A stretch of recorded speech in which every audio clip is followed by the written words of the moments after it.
আসসালামু আলাইকুম, ডাক্তার নাজমুল হাসান বলছিলাম। আমি একজন ডায়াবেটিক ফুড এবং ওন কেয়ার সার্জন। তা আপনারা প্রায়ই হয়তো ভাবেন এই ডায়াবেটিক ফুড সার্জন এরা আবার কারা, এরা আবার কি জিনিস।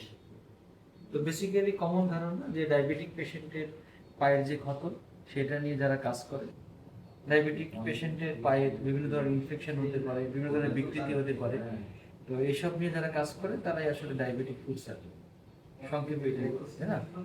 কিন্তু সব ধরনের এই পায়ে ডায়াবেটিক পেশেন্টের পায়ে ঘা হইলে কিন্তু আমরা তাকে ডায়াবেটিক ফুট বলি না। ডায়াবেটিক ফুট একজন স্বাভাবিক মানুষের যদি পায়ে একটা ফোড়া হয় সেটা যেরকম ফোড়া বলি, ডায়াবেটিক পেশেন্টের পায়ে যদি সিম্পল একটা ফোড়া হয় সেটাকে আমরা ফোড়াই বলি। প্রায় দেখা যায় যে এরকম নর্মাল একটা ফোড়া প্রায় বাইরের থেকে পেরিফেরি থেকে ডায়াগনোসিস করে যে ডায়াবেটিক ফুট। এটা একটা আসলে মিসনোমার, এটা খুবই ভুল ধারণা। ডায়াবেটিক ফুট একটা পেশেন্টকে ডায়াগনোসিস করতে হলে কিছু ক্রাইটেরিয়া।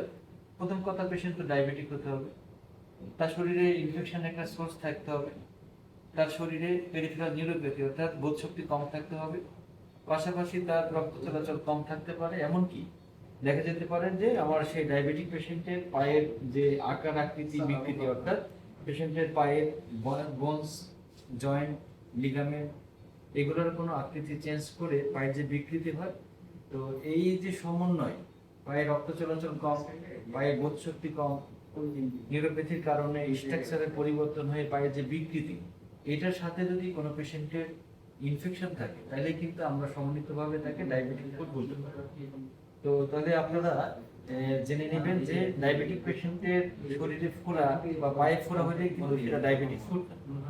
তাহলে এটা হতে হলে ক্রাইটেরিয়া কি, আবারও সিম্পল, যে ডায়াবেটিক নিউরোপ্যাথি হতে হবে, অথবা রক্ত চলাচল কম থাকতে হবে, অথবা পায়ের আকার বিকৃতি এবং সাথে যে কোনো একটা ইনফেকশন, এই কম্বিনেশনকে আমরা ডায়াবেটিক ফুড বলি।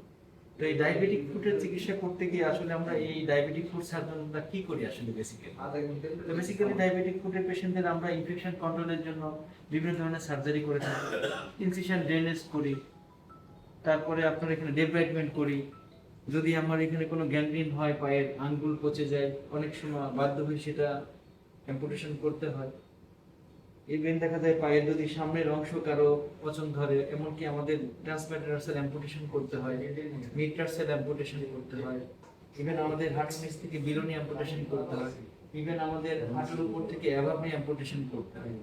তো এই কাজগুলো যে অ্যাম্পুটেশনের কথা বললাম, এটা কিন্তু আমরা কখনোই করতে চাই না, কারণ আমরা কারো অঙ্গহানি চাই না। সেই সব কন্ডিশন যখন পেশেন্টের লাইফ থ্রেটেন হয়, যে পেশেন্টের লাইফ সেভ করার পারপাসেই হয়তো আমাদের অ্যাম্পুটেশনের মতো সিদ্ধান্ত নিতে হয়। কারণ বর্তমানে আমাদের মেডিসিন বলেন, এলাইজের সাপোর্ট বলেন, ড্রেসিং ম্যাটেরিয়াল বলেন, এগুলো এত উন্নত যে আমরা আসলে ওগুলা দিয়ে ট্রাই করে একটা মানুষের পা বাঁচানোর চেষ্টা করতেই পারি। তো এই আমরা শুধু অ্যাম্পুটেশন, ডিব্রাইডমেন্ট, নিউট্রিশন কথা বললাম, এর পাশাপাশি কিন্তু আমরা কিছু রিকনস্ট্রাকশনও করে থাকি। বেসিক্যালি ঘা বন্ধ করার প্রক্রিয়াগুলো কি হতে পারে, যে একটা সেকেন্ডারি ক্লোজ করতে পারি আমরা, পরবর্তীতে আমরা স্কিন গ্রাফটিং করতে পারি, কিছু কিছু ক্ষেত্রে ফ্লাপ সার্জারি করার প্রয়োজন হতে পারে, কিছু কিছু ক্ষেত্রে এক্সটার্নাল ফিক্সেটর দিতে হতে পারে।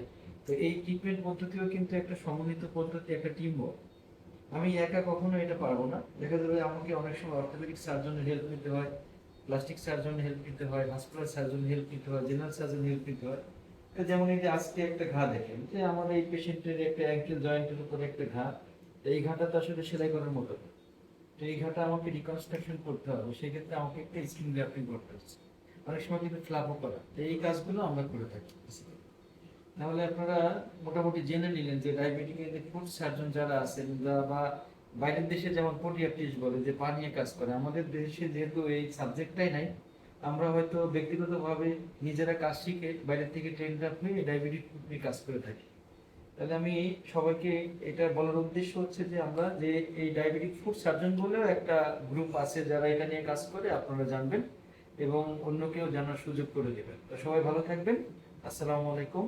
অন্য কোনো দিন অন্য কোনো বিষয় নিয়ে কথা বলবো।